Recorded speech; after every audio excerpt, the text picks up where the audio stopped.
વડોદરા મહાનગરપાલિકાની સ્માર્ટ સિટીની ગુલબાંગો વચ્ચે પીવાના પાણી માટે વલખા મારતા વોર્ડ નંબર 13માં આવેલ વિજય સોસાયટીના રહેવાસીઓ વડોદરા ઇલેક્શન વોર્ડ નંબર 13માં આવેલા વિજય સોસાયટી નંબર 2માં છેલ્લા 1 માસથી ખરાબ દુર્ગંધવાળું પાણી આવી રહ્યું છે,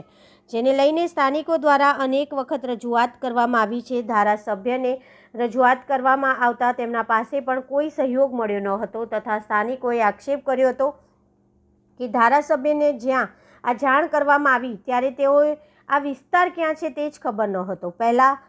1 માસથી વિસ્તારમાં ખરાબ અને દુર્ગંધવાળું પાણી આવતા સોસાયટીમાં અનેક લોકો બીમાર પડે છે તથા તેઓને સ્કિનની એલર્જી પણ થઈ છે। આખરે વિસ્તારના કોંગ્રેસના મ્યુનિસિપલ કાઉન્સિલર બાળુભાઈ સુર્વેનો સંપર્ક કરતા તેઓ સ્થળ ઉપર આવી પાણી પુરવઠા તેમજ અધિકારીઓને વહેલી તકે કામગીરી કરવા માટે તાકીદ કરી હતી અને જણાવ્યું હતું કે જો આ કામ ગણતરીના દિવસોમાં કરવામાં નહીં આવે તો તેઓ સોસાયટીના રહીશોને સાથે રાખી ગાંધી ચિંધ્યા માર્ગે આંદોલન કરશે।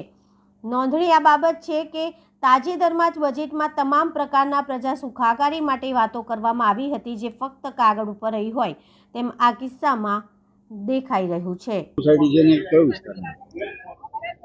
સાહેબ, આ સોસાયટી છે, આજુબાજુના બીજા ઇતર લોકોને પણ આવું જ પાણી આવે છે અને આ સોસાયટી વર્ષો જૂની સોસાયટી છે અને તમામ લોકો